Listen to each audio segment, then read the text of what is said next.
Jika melaut, saya berangkat 10 atau 12 hari baru kemudian pulang.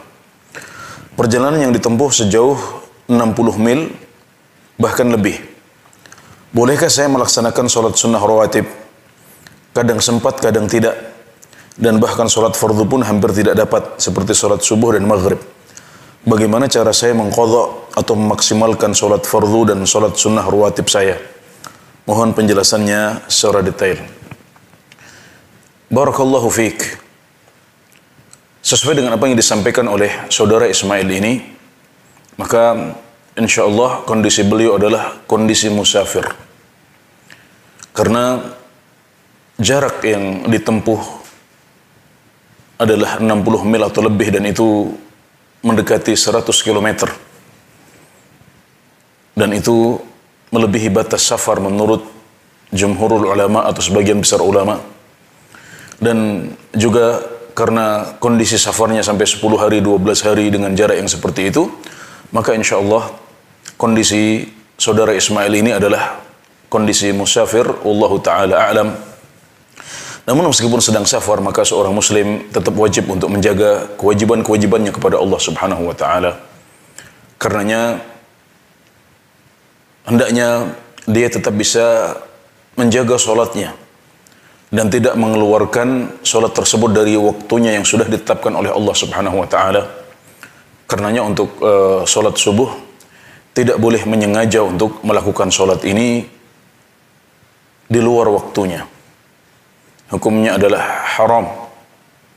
Dan juga ada keringanan-keringanan dalam kondisi safar ini, di mana kita dibolehkan, bahkan disunahkan untuk mengqashar sholat kita, dan dibolehkan untuk menjamak sholat kita.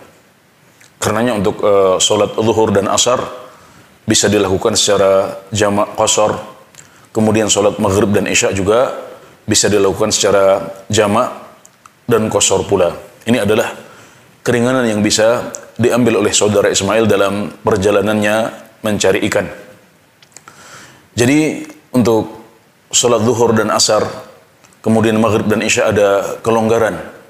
Kalau tidak sempat melaksanakan zuhur pada waktunya, maka boleh digabungkan dengan asar. Demikian juga kalau tidak bisa melaksanakan sholat maghrib pada waktunya, bisa digabungkan dengan sholat isya.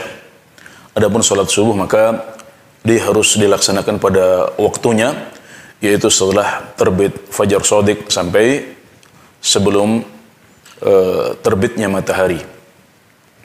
Adapun untuk salat sunnah rawatib, maka dalam kondisi safar yang dilakukan oleh Nabi Muhammad SAW adalah salat sunnah qabliyah subuh saja. Ini yang tidak ditinggalkan oleh Rasulullah SAW, baik dalam kondisi safar maupun dalam kondisi muqim. Dan salat sunnah yang lain boleh dilakukan, ya, yang selain rawatib ya bisa dilakukan kalau kita sempat untuk melakukannya. Jadi sehubungan dengan qadha, maka kalau seandainya karena suatu perkara saudara tidak bisa menjalankan sholat pada waktunya, maka hendaknya segera mengqadha. Kapan ingat dan kapan bisa melaksanakan sholat qadha itu. Adapun untuk sholat yang sunnah, maka yang perlu diqadha adalah qabliyah subuh saja jika kita memiliki waktu untuk melakukannya. Dan kalau kita tidak sempat untuk mengqadha qabliyah subuh tersebut, maka tidak apa-apa, karena hukumnya adalah sunnah saja dan tidak wajib. Ya, demikian wallahu taala alam. Semoga bisa memberikan tambahan ilmu kepada saudara Ismail, dan kami doakan semoga Allah subhanahu wa taala memudahkan Anda untuk senantiasa beribadah kepada Allah subhanahu wa taala meskipun dalam keadaan melaut yang bisa memakan waktu yang berhari-hari. Barakallahu fiik. Demikian wallahu taala a'lam. Wassallallahu ala nabiyyina Muhammad wa ala alihi wa sahbihi wasallam.